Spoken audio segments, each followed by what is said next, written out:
మన కాపరి మన కాపరి ఎవరు? ఇక్కడ మనం ఆలోచన చేస్తే దావీదు గారు రచించినటువంటి కీర్తన అండి ఇది. దావీదు గారు దేవుణ్ణి ఎలా చేసుకున్నాడంటే ఒక కాపరిగా చేసుకున్నాడు. మీకు అర్థమవుతుందండి? దావీదు గారు దేవుణ్ణి ఎలా చేసుకున్నాడు? ఒక కాపరిగా చేసుకున్నాడు. కాపరిగా ఎందుకు చేసుకున్నాడంటే, ఇప్పుడు దావీదు గారు గొర్రె కాబట్టి ఇప్పుడు ఆ గొర్రెను కాసేది ఎవరు? కాపరి. ఇప్పుడు ఆ కాపరి స్థానంలో ఎవరిని పెట్టాడు దావీదు గారు అంటే యెహోవాను చేశాడు. దేవునికి స్తోత్రం. ఇక్కడ మనం ఆలోచన చేద్దామండి. ఇప్పుడు దావీదు గారే గొర్రెగా పోల్చుకుని యెహోవాను కాపరి చేసినప్పుడు ఇప్పుడు మనం అందరం కూడా ఎవరం అవుతామండి? మనము కూడా గొర్రెలమే. మన కాపరి కూడా యెహోవాయే. ఒక చిన్న ఉపమానం చెప్తానండి. మనకి ఆవులు ఉన్నాయి అనుకోండి, లేకపోతే గేదెలు ఉన్నాయి అనుకోండి, లేదా మేకలు ఉండొచ్చు, గొర్రెలు ఉండొచ్చు. ఇప్పుడు వీటిని ఎవరు తోలికి వెళ్తారు? దాని కాపరి ఎవరు? వాళ్ళు తోలికి వెళ్తారు. అవునా కాదంటారు? ఇప్పుడు ఆవులు తోలికెళ్ళారు, దాన్ని కాయడానికి ప్రత్యేకించి మేపడానికి ఒక కాపరి ఉంటాడు. దాన్ని కాపలా కాసేవాడు కాపరి అంటారు. అర్థమవుతుందండి? ఇప్పుడు గొర్రెల కాపలా కాసేవాడిని కూడా కాపరి అంటారు. మేకల్ని కాపలా కాసేవాడిని కూడా కాపరి అంటారు. ఇప్పుడు కాపరి వారికి తోడుగా ఉన్నంత వరకు ఆ గొర్రెలకి ఏమైనా పొదుగు ఉంటుందా? మనం ఆలోచన చేద్దాం. కాపరి ఉన్నంత వరకు మేకకైనా, గొర్రెకైనా, గేదెకైనా, ఆవుకైనా ఏది కొదువు ఉండదు. కారణం ఏంటంటే, కాపరిగా ఉంటున్నటువంటి ఆ కాపలాదారి వాటిని కాస్తున్నటువంటి ఆ కాపరి ఏం చేస్తారంటే, నా మేకలు ఆకలితో ఉండకూడదని ఇదిగో చెట్టుల దగ్గర తీసుకెళ్ళటము. ఏమంటే అందేలాగా అతని దగ్గర ఒక గెడ తీసుకుని, ఒక కత్తిని తీసుకుని ఆ రొప్పల్ని కిందకు లాగుతూ ఉంటాడు. రెమ్మలు, అవునా కదండి? ఆ రెమ్మల కిందకు లాగి ఆ మేకలకి ఆహారంగా పెడుతూ ఉంటాడు. ఇప్పుడు గొర్రెల దగ్గరకు వచ్చేసరికి గొర్రెలకి ఎక్కడైతే గడ్డి ఉన్నదో ఆ గడ్డి దగ్గర తీసుకువెళ్తాడు. పచ్చగడ్డి. ఏమిటి? ఎందుకంటే గొర్రెలు ఎక్కువగా రొట్ట తిందండి, గడ్డినే తింటది. అవునా కదండి? పచ్చగడ్డిని తింటది కాబట్టి అక్కడ తీసుకువెళుతూ ఉంటాడు. అలాగే ఆవులు, గేదెలు కూడా ఏం తింటాయండి? గడ్డినే తింటాయి. అంటే కాపరి తోడుగా ఉన్నంత వరకు కూడా దేనికి కూడా ఆకలికి ఇబ్బంది ఉండదు. ఇప్పుడు మనం ఇంకా సమృద్ధిగా ఇలా ఉంటున్నాము, ఇంకా చక్కగా ఇలా తింటున్నాము అనే కారణం ఏంటంటే, మనకి కూడా ఒక ఆయన కాపరిగా ఉన్నాడు. ఆయనే యెహోవా దేవుడు అండి. దేవునికి స్తోత్రం. ఇప్పుడు ఆయన మనకు తోడుగా ఉన్నాడు కాబట్టి ఇప్పుడు యెహోవా మన కాపరిగా ఉంటే కలిగే కొన్ని అనుభవాలు చెప్తానండి. అందులో మొదటి అనుభవంగా మనం చూస్తేనంటండి, కీర్తన గ్రంథం 23వ అధ్యాయము మొదటి వచనంలో ఉంటుంది అన్నమాట. మొదటి అనుభవం మనం చూస్తే ఇక్కడ ఏమనుందంటే, యెహోవా నా కాపరి, నాకు లేమి కలుగదు. ఇప్పుడు దేవుడు మన కాపరిగా ఉన్నప్పుడు మనకి ఏమీ కూడా లోటు ఉండదు. ఇప్పుడు దేవుడు మన కాపరిగా లేకపోతే మనకి ప్రతీది కూడా కొరతేనండి, ప్రతీది కూడా లోటు వస్తూ ఉంటుంది. ఒకవేళ చాలామంది అనుకుంటారు, ఏమండి ఇప్పుడు మేము దేవుడిని నమ్ముకోలేదు కదా, ఇప్పుడు ఆయన కూడా మా కాపరిగా లేనప్పుడు మరి మాకు లోటేమీ లేదు కదా అనుకుంటారు. ఇక్కడ ఒక విషయం గమనించాలండి. దేవుడు మంచి వారినైనా కాపలా కాస్తూ ఉన్నాడు, కాపరిగా ఉన్నాడు. చెడ్డవారికి కూడా ఆయన కాపరిగా ఉన్నాడు. దేవుణ్ణి అంగీకరించిన వారికి కూడా ఆయన కాపరిగా ఉన్నాడు. దేవుణ్ణి అంగీకరించినటువంటి వారికి కూడా ఆయన కాపరిగా ఉన్నాడు. ప్రతి ఒక్కరికి కాపరిగానే ఉన్నాడండి. కాపరిగా లేకుండా అయితే లేడు. అందుకే ఇక్కడ ఏమంటున్నాడంటే, యెహోవా నా కాపరి, నాకు లేమి కలుగదు. ఇక కొదువు ఉండదండి. అందులో కొదువు లేకుండా దేవుడు చేస్తాడంట. ఎప్పుడంటే మనకి కాపరిగా ఉన్నప్పుడు ఆయన. ఇప్పుడు ఆయన మన కాపరిగా లేకుండా మనల్ని విడిచిపెట్టబడితే మాత్రము మనకి కొదువు ప్రారంభం అవుతుందండి. ఎప్పుడైతే ఆయన కాపరిగా ఉండి పనులు చేయకుండా మనల్ని విడిచిపెట్టేస్తాడు, అప్పుడు కొదువులు ప్రారంభమైతే ఎవరి జీవితంలో అయినా, అది నా జీవితమైనా, నీ జీవితమైనా, మీ కుటుంబం పరిస్థితులైనా, నా కుటుంబ పరిస్థితులైనా, ఎప్పుడైతే దేవుడు మనల్ని విడిచిపెట్టేస్తాడో అప్పుడు మనకి ఏం ప్రారంభం అవుతుందంటే కొదువు ప్రారంభం అవుతుంది, లేమి ప్రారంభం అవుతూ ఉంటుంది దేవుడు విడిచిపెట్టినప్పుడు. ఇప్పుడు దేవుడు మనకి కాపరిగా ఉన్నంత వరకు కూడా మనకి ఏముండదు అంటే కొదువు ఉండదంటండి. ఇక్కడ అదే చెప్తున్నాడు. దేవుడు మన కాపరిగా ఉన్నప్పుడు మన అవసరాలను తీర్చి మనం తృప్తిపరుస్తాడంటండి. దేవుడు ఎప్పుడైతే మనకి కాపరిగా ఉంటాడో ఆ కాపరిగా ఉంటున్న విధానాన్ని బట్టి మన ఆయన తృప్తిపరుస్తూ ఉంటాడు. మనకి ఏమేమి ఇవ్వాలో ఏమేమి చేయాలో దేవునికి తెలుసు కదండి. మనకి ఇచ్చే ఈవులేంటో దేవునికి తెలుసు. మనం అడిగిన ఈవులు దేవుడు ఇస్తానంటూ ఉన్నాడు. ఆయన కాపరిగా ఉంటాడు మనకి. ఆ కాపరిగా ఉన్నంత వరకు కూడా మనకి ఏముండదంటే లోటు. మనకున్న అవసరాలు తీరుస్తాడు. మన అవసరాలు తీర్చడమే కాదు, మన తృప్తి పరుస్తాడు దేవుడు. ఇక్కడ అందుకే చెప్తున్నాడు, యెహోవా మన కాపరిగా ఉంటే మనకి ఏం కలుగుతుంది అంటే సంతృప్తి కలిగిన అనుభవం ఉంటుందంట. మన జీవితాలు ఎలాగుంటాయంటే సంతృప్తితో నిండి ఉంటాయంటండి. పౌలు గారు అంటూ ఉంటాడు, నేను ఏ స్థితిలో ఉన్నానో ఆ స్థితిని బట్టి నేను తృప్తి పడతానన్నాడు. ఇప్పుడు మనము ఉన్నటువంటి స్థితిని బట్టి తృప్తి పడగలుగుతున్నామా? నేను ఈ స్థితిలో ఉన్నానయ్యా అని తృప్తి పడేవాళ్ళు తక్కువైపోయారు. నేనున్న స్థితిలోనే నేను సంతృప్తి కలిగించాయా అన్నాడు ఆయన. ఇప్పుడు ఆయన పౌలు గారు ఏమన్నాడంటే, నేను ఏ స్థితిలో ఉంటానో ఆ స్థితిని బట్టే నేను ఆయన ఎలా ఉంటాను అంటున్నాడు. ఆయన తృప్తి పడతానంటున్నాడు. ఇప్పుడు మనం లేని దానికోసం వెంపర్లాడేస్తుంటాం, ఉన్న దాంతో తృప్తి పడము. ఇప్పుడు దేవుడు ఏమంటున్నాడంటే, నీ అవసరాలను తీరుస్తున్నాను, మిమ్మల్ని తృప్తి పరుస్తున్నా అన్నాడు. ఇప్పుడు ఆయన తృప్తి పరుస్తున్నా, మనకు ఆ తృప్తి సరిపోవట్లే. ఇంకా ఏదో కావాలి మనకి, ఇంకా ఏదో సంపాదించుకోవాలి. ఉన్న దాంతో తృప్తి పడేవారు లేరండి ఈ సమాజంలో. అటువంటి వారు లేరు. అందుకే దేవుడు అంటున్నాడు, నేను మీకుండగా మీ అవసరాలు నేను తీరుస్తున్నప్పుడు మీకు తృప్తిని ఇస్తూ ఉన్నాను. కానీ ఆ తృప్తి మీకు సరిపోవడంలే, తృప్తి సరిపోవడంలే. ఇంకా ఏదో కావాలి, ఇంకా ఏదో చేయాలి. ఒక విషయం చెప్తాను, ఇంటికి ఎంత పెట్టినా కూడా ఇల్లు అనేది ఏం చేస్తుందండి? ఏం చేస్తుంది? మీరు ఎంత ఖర్చు పెడతారో పెట్టండి, ఇల్లు అనేది ఏం చేస్తుంది? అడుగుతానే ఉంటుంది. అవునా కాదండి? అడుగుతానే ఉంటుంది. ఇప్పుడు ఇంటి యజమాని అనుకుంటాడు, ఇంకా ఏదైనా చేస్తే బాగుండనే, అంటే తృప్తి సరిపోదు.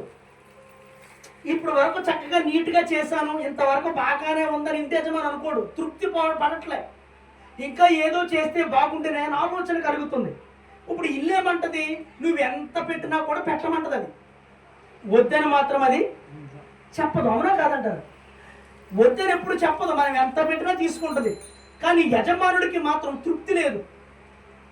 ఇక్కడ అదే చెప్తున్నాడు దేవుడు. ఏమన్నాడంటే, మీ అవసరాలన్నీ తీరుస్తూ మీకు తృప్తినిస్తూ ఉన్నారు కదా, అయినా కూడా మీకు తృప్తి ఉండటం లేదు. అత్యాశకు వెళ్ళిపోతున్నాం, తృప్తి లేకుండా బ్రతుకుతూ ఉన్నామని చెప్తున్నాడు. ఇక్కడ ఫిలిప్పీయులకు రాసినటువంటి పత్రిక 4వ అధ్యాయము 19వ వచనంలో చెప్తాడు. చూడండి ఈ మాట, మనం ఆలోచన చేస్తే, కాగా దేవుడు తన ఐశ్వర్యము చొప్పున క్రీస్తు యేసునందు మహిమలో మీ ప్రతి అవసరమును తీర్చును. ఇక్కడ ఏమంటాడంటే అపోస్తలుడైన పౌలు గారు, దేవుడు తన ఐశ్వర్యము చొప్పున క్రీస్తు యేసునందు మహిమలో మీ ప్రతి అవసరమును తీరుస్తున్నాడు అంటాడు. ఇప్పుడు దేవుడు మన కాపరిగా ఉన్నాడు కాబట్టి మన అవసరాలు తీరుస్తున్నాడు కదండి. కానీ మనిషి జీవితంలో ఏది లేదంటే తృప్తి లేదంటాడు. తృప్తిగా బ్రతకలేకపోతున్నాం అంటాడు. మనలో తృప్తి లేని జీవితం ఎక్కువైపోయిందంట. ఇక్కడ అదే దావీదు గారు అంటాడు, తండ్రి నీవు నా కాపరిగా ఉంటే నాకు ఏ కొదువు ఉండదయ్యా అంటున్నాడు ఆయన. ఈయన గొర్రెగా పోల్చుకున్నాడు కాబట్టి ఈ గొర్రెలకు కాపరి ఎవరు అనుకున్నాడు ఆయన అంటే, యెహోవా అయితేనే బాగుంటుంది అనుకున్నాడు. అందుకే యెహోవా నా కాపరి అన్నాడు ఆయన. ఈనాడు ఈ భూమి మీద బ్రతుకుతున్న మనందరి కాపరి కూడా యెహోవాయే. ఆయనే మన కాపరి, ఆయనే మనల్ని పోషిస్తూ ఉన్నాడు, ఆయనే మనల్ని సంరక్షిస్తూ ఉన్నాడు, ఆయనే మనల్ని ప్రేమిస్తూ ఉన్నాడు, మనకి అవసరాలు తీరుస్తూ ఉన్నాడు. క్రీస్తు యేసునందున్న మహిమైశ్వర్యములో మన ప్రతి అవసరమును తీరుస్తున్నాడు అండి ఆయన. ఒంట్లో బాగోలేదా? ఆరోగ్యం సరిగా లేదా? ఆరోగ్యాన్ని సరిచేసేది కూడా ఆయనేనండి. నీకున్న పరిస్థితులు మార్చేది కూడా ఆయనే. ఎందుకంటే ఆయన నీ కాపరి. కోడికి జ్వరం వచ్చింది అనుకోండి, వెంటనే ఇంటి యజమానులు కోడి కాపర కాసి కూడా ఏం చేస్తాడండి? ఏదో ట్యాబ్లెట్ తీసుకొచ్చి ఇంజక్షన్ తీసుకొచ్చి చేస్తున్నాడా చేయలేదంటారు. మేకలకి ఆవులకి గేదెలకు కూడా వస్తుంటాయి, నీరసాలు వస్తుంటాయి, ఒక్కొక్కసారి వాటికి కూడా విరోచనలు అవుతుంటాయి. అవునా కదండి? అప్పుడు ఈ కాపరికి తెలుసు కాబట్టి ఏం చేస్తారంటే మెడికల్ షాప్ దగ్గరికి వెళ్ళి కోళ్ళకి సంబంధించి లేదా మేకలకు సంబంధించి ఇంజక్షన్లు తెచ్చి అతనే చేసేస్తాడు. బాధ్యత. దాని అవసరం ఏంటో అతనికి తెలుసు కాబట్టి అవసరాన్ని అక్కడ తీరుస్తూ ఉన్నాడు. మన ఒంట్లో బాగోకపోయినా మన దేవుడు కూడా అదే చేస్తూ ఉన్నాడు, మనకు స్వస్థతను ఇస్తూ ఉన్నాడు. ఒకవేళ అప్పటికప్పుడు డాక్టర్ వచ్చి వైద్యం చేసిన ఆ డాక్టర్లో ఉన్నది మాత్రం ఎవరు? దేవుడే. దేవుడుండి నీకు వైద్యం చేపిస్తూ ఉన్నాడు, దగ్గరుండి నీకు వైద్యం చేయించి నీకు ఉన్నటువంటి పరిస్థితులు మారుస్తూ ఉన్నాడు, నీ ప్రతి అవసరతను తీరుస్తూ ఉన్నాడు ఆయన. నీకున్న ఇబ్బందులు ఏంటో దేవునికి తెలుసు, ఆ ఇబ్బందులు కూడా తీస్తూ ఉన్నాడు దేవుడు. ప్రతిది కూడా ఆయన కాపరిగా ఉండి నిన్ను అబ్జర్వ్ చేస్తూ ఉన్నాడు, కాపరిగా ఉండి నిన్ను కాపాడుకుంటున్నాడు ఆయన. అందుకే అంటున్నాడు, దేవుడు మనకి తోడుగా ఉంటేనంట సంతృప్తి కలిగిద్దంట, సంతృప్తి కలిగి అనుభవం ఉంటుందంట మన జీవితంలో. చాలా మంది సంతృప్తి లేకుండా బ్రతుకుతున్నారు. ఎంత సంపాదించనివ్వండి, దేవుడు ఎంత ఆస్తి ఇచ్చినా కూడా సరిపోవట్లే, ఇంకా కావాలి, ఇంకా ఇంకా ఇంకా కావాలి. మరి ఏం చేసుకుంటారో నాకు అర్థం కావట్లే. చనిపోయేటప్పుడు కనీసం అది నీ శవం మీద కూడా వేసి కూడా కాల్చలేదండి, అవునండి? ఉపయోగం లేదు. ధనం వల్ల నీకు ఉపయోగం లేదు, ధనము నీకు అవసరం లేదని నేను చెప్పను. ఎంత అవసరం అంత ఇస్తున్నాడు దేవుడు, నీ పరిస్థితులను బట్టి నీకు అంత ఇస్తున్నాడు దేవుడు, అంతవరకే తీసుకో. తృప్తి చెందాలి, మన జీవితాల్లో తృప్తి ఉండాలి. తృప్తి లేని బ్రతుకులు బ్రతకకూడదంటండి. తర్వాత చెప్తున్నాడు చూడండి, యేసుక్రీస్తు దేవుడు మనకి కాపరిగా ఉండి ఏం జరిగిందో చెప్తున్నాడు చూడండి. మరలా 23 అధ్యాయంలోకి వచ్చేయండి, కీర్తన గ్రంథం 23 అధ్యాయంలోకి వచ్చేస్తే ఇక్కడ ఇంకో మాట చెప్తున్నాడండి ఆయన. దేవుడు మనకి కాపరిగా ఉండి ఏం జరిగిద్దంటే, పచ్చిక గల చోట్లను ఆయనను పరుండజేయుచున్నాడు. దేవుడు అంటే మనకి కాపరిగా ఉంటే ఏముంటుందని ఆలోచన చేస్తే, పచ్చిక గల చోట్ల ఆయన మనల్ని పరుండ చేస్తాడంట, సమృద్ధిమైన అనుభవాన్ని ఇస్తాడంట ఆయన. తర్వాత శాంతికరమైన జలముల యొక్క మనల్ని నడిపిస్తాడంటండి. అంటే ఇక్కడ ఆలోచన చేస్తే శాంతి సమాధానం అనే అనుభవిస్తాడంట దేవుడు. మన జీవితాల్లో ఏముంటుందంటే శాంతి సమాధానం అనుభవాన్ని ఇస్తాడు.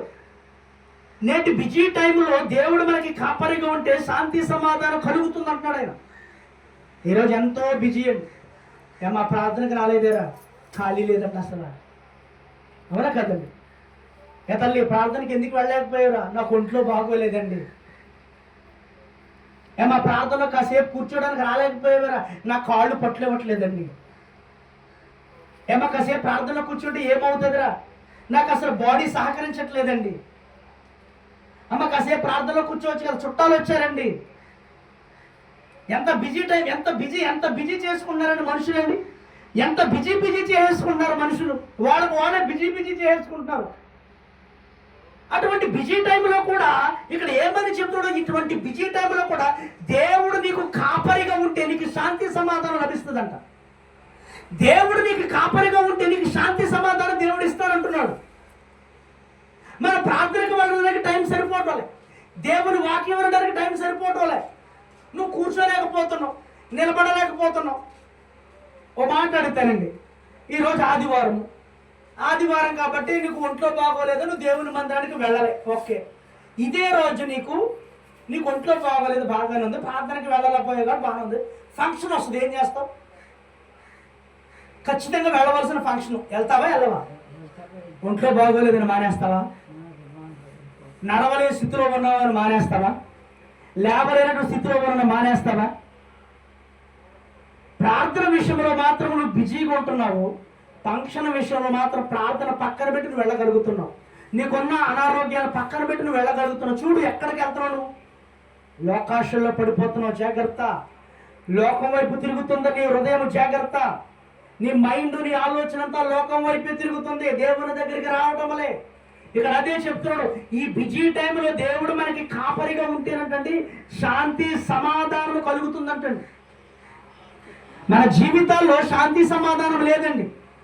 ఏ కుటుంబంలో శాంతిగా ఉందో చెప్పండి, ఏ కుటుంబంలో సమాధానం ఉందో చెప్పండి. ఎవరు మేము సమాధానపరచబడ్డాం అన్నటువంటి వాళ్ళు చెప్పండి, ఎవరు మేము శాంతింపజేశామని అన్నవాళ్ళు చెప్పండి. ఎవరి కుటుంబాల్లో ఉందంటారా? ఎవరి కుటుంబాల్లో కూడా శాంతి లేదండి, ఎవరి కుటుంబంలో కూడా సమాధానం లేదండి, ఇన్క్లూడింగ్ పాస్టర్ గారి కుటుంబంలో కూడా శాంతి సమాధానం లేదు. కారణం ఏంటంటే, ఇదిగో వాళ్ళ భార్యకే ఉండొచ్చు, వాళ్ళ భార్యకి ఒంట్లో బాగోకపోవచ్చు, లేదా వాళ్ళ భర్తకే ఉండొచ్చు, వాళ్ళ భర్తకి ఒంట్లో బాగోకపోవచ్చు, వాళ్ళ పరిస్థితులు తారుమారు అవ్వచ్చు. ఒకవేళ అనుకుంటారు యెహోవా మాకు కాపరిగా ఉంటే మాకు అన్ని బాగానే ఉండాలి కదా, ఎలాగెందుకు అయిపోయిందంటే కారణం ఏంటంటే మన జీవితాల్లో దేవుడు కాపరిగా పెట్టుకోలేకపోతున్నాం. దేవుణ్ణి మనం కాపరిగా పెట్టుకోలేకపోతున్నాము కాబట్టి మన పరిస్థితులు ఎలా అయిపోతున్నాయంటే ఏ కుటుంబంలో చూసినా శాంతి సమాధానం లేదండి. ఇన్క్లూడింగ్ పాస్టర్ గారి దగ్గర కూడా లేదా శాంతి సమాధానం. వాళ్ళ భార్యకి బాగుంటాయా? వాళ్ళ భార్యలకి బీపీలు వస్తున్నాయి, షుగర్లు వస్తున్నాయి, గుండె వ్యాధులు వస్తున్నాయి, లివర్ వ్యాధులు వస్తున్నాయి, ఎన్ని వ్యాధుల చేత మంచాన పడుతూ ఉన్నారండి. మరి వాళ్ళ జీవితంలో ఎందుకు శాంతి సమాధానం లేదంటే యెహోవాను కాపరిగా పెట్టుకోవడం లేదు వాళ్ళు. ఒకవేళ మేమే ఉండొచ్చు, నేను సేవకుండే, నా ఇంట్లో కూడా సమాధానం లేదు, నా ఇంట్లో కూడా రోగాలతో ఉన్నానంటే నాకు కూడా నేను దేవుడిని కాపరిగా పెట్టుకోలేకపోతున్నాను. ఈరోజు ప్రతి ఒక్కరి కుటుంబంలో కూడా శాంతి సమాధానం లేకపోవడానికి కారణం ఏంటంటే యెహోవాని కాపరిగా పెట్టుకోలేకపోయామని. ఇక్కడ అదే చెప్తున్నాడు, యెహోవా కాపరిగా ఉంటేనంటండి శాంతి సమాధానం కలుగుద్దంట. మరి నీ ఇంట్లోను నా ఇంట్లోను శాంతి సమాధానం ఉందా? ఒకవేళ శాంతి సమాధానం కనుక మనకు లేదంటే కనుక మనకి యెహోవా కాపరిగా పెట్టుకోవట్లేదు. దేవా నీవే నా కాపరి అని చెప్పుకోలేకపోతున్నాము ఆయన దగ్గర. దేవా నీవే నాకు తోడుగా ఉన్నావని మాట్లాడలేకపోతున్నామంటే మనమందరం కూడా యెహోవా కాపరిగా ఉంటే మన జీవితాలు ఎలాగుంటాయంటే శాంతి సమాధానంతో నిండిపోతాయి. దేవునికి స్తోత్రం. కానీ ఇవాళ రోజున ఏ ఇంట్లో చూసినా ఏమంటే మేము చక్కగా ఉన్నామండి అన్నవాళ్ళు ఉన్నారంటారా? ఎవరైనా మేము ఆరోగ్యంగా ఉన్నామని అన్నవాళ్ళు ఉన్నారంటారా? మా ఇంట్లో ఎవరికి కూడా ఒక్క జబ్బు లేదని అన్నవాళ్ళు ఉన్నారండి? ఏ ఇంట్లో చూసినా ఎవరికొకరికి బాగోకపోవడమే. అది విశ్వాసుల విల్లు కావచ్చు, లేకపోతే అన్య జనుల ఇల్లు కావచ్చు, లేదంటే దేవుణ్ణి ఎరగనటువంటి వారి ఇల్లు కావచ్చు, లేదంటే దేవుణ్ణి తెలిసి తెలియకున్నటువంటి వారు అటువంటి వేషధారుల ఇల్లులు కావచ్చు, లేదంటే దేవుని వాక్యాన్ని ప్రకటిస్తున్నటువంటి సేవకుల గృహాలు కావచ్చు. అది ఏ ఇల్లు అయినా కూడా ఏ ఇంటిలో చూసినా కూడా శాంతి లేదు, సమాధానం లేదు. కారణం ఏంటో చెప్పనా? యెహోవా మనము కాపరిగా పెట్టుకోవట్లేదండి. దావీదు గారు అంటున్నాడు, అందుకే యెహోవా నా కాపరి నీవే, నా కాపరివి నీవే అంటున్నాడు. కారణం ఏంటంటే ఆయనకు వచ్చినటువంటి ఇబ్బందులు బట్టి, ఆయనకు ఉన్నటువంటి పరిస్థితులను బట్టి ఇక నేను గొర్రెల వలె బ్రతుకుతున్నాను కాబట్టి ఇప్పుడు నా కాపరిగా దేవుడు ఉంటేనే నాకు సుఖము, సౌఖ్యము, సౌభాగ్యం ఉంటుందని ఆలోచన కలిగి దేవుడిని ఆయన కాపరిగా మార్చుకున్నాడు. మరి నీవు నేను దేవుణ్ణి కాపరిగా మార్చుకోగలుగుతున్నామా?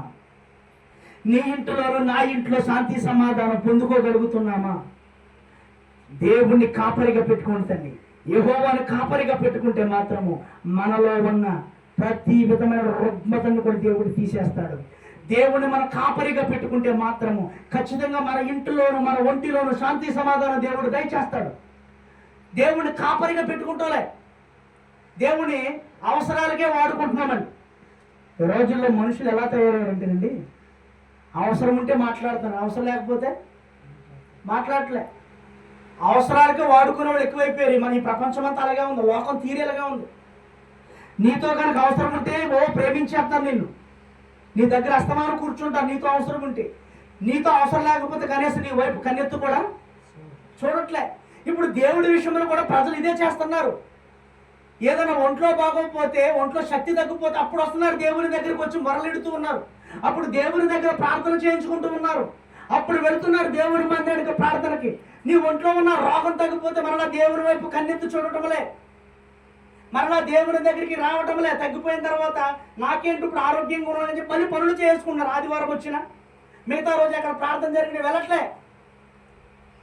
నేనేమంటానంటే అవసరాలకు మాత్రం దేవుని వాడద్దు తల్లి. నీకేదో అవసరం ఉందని చెప్పేసి దేవుని వాడకు, అలా చేయకు. దేవుడు నిన్ను కాపరిగా వదిలేస్తాడు, విడిచిపెట్టేస్తాడు. నువ్వు అవసరాలకే దేవుడిని నమ్ముకుంటే ఆయన ఇప్పటి వరకు నీ పట్ల కాపరిగా ఉందామనుకున్నా ఆ కాపరి తత్వం లేకుండా చేసుకుంటావు నీవే. అవసరాలకే దేవుడిని వాడుతూ ఉంటున్నారు చాలా మంది. అందుకే మన జీవితాల్లో శాంతి సమాధానం లేదు. మన జీవితాల్లో మనం శాంతి సమాధానం పొందుకోవాలంటే అవసరాలకు వాడకూడదంటండి దేవుణ్ణి. అయ్యా నీవే నా కాపరివి అని చెప్పుకోవాలంట. తండ్రి నీవే నా కాపరివి, నన్ను కాపు కాచేది నీవే తండ్రి, నాకున్న పరిస్థితులు మార్చేది నీవేనయ్యా అని దేవుని దగ్గర విన్నవించుకుని దేవుని అవసరాలకు వాడుకోకుండా నిత్యము దేవుని దగ్గర ఉండాలంటండి. అప్పుడు దేవుడిని కాపరిగా ఉండి నీ మీద ఉన్నటువంటి ప్రతి విధమైన బంధకములు దేవుడు తీసేస్తాడు. అప్పుడు నీ ఇంట్లో లేనటువంటి శాంతిని దేవుడు తీసుకొస్తాడు. అప్పుడు నీ ఇంట్లో లేనటువంటి సమాధానము దేవుడు తీసుకొస్తాడు. నువ్వు దేవుడిని కాపరిగా పెట్టుకోలేకపోతున్నావు, నువ్వు కాపరిగా ఉంచుకోలేకపోతున్నావు. అందుకోసమే మన పరిస్థితులు ఎలా ఉంటున్నాయండి, మన పరిస్థితులు తారుమారైపోతున్నాయండి. కారణం ఇదే. ఇంకా చెప్తున్నాడు చూడండి, ఇంకా ఏమని చెప్తున్నాడండి. అదే కీర్తన గ్రంథము 23వ అధ్యాయం 3వ వచనంలో చెప్తూ ఉన్నాడండి. ఏమని చెప్తున్నాడంటే 3వ వచనం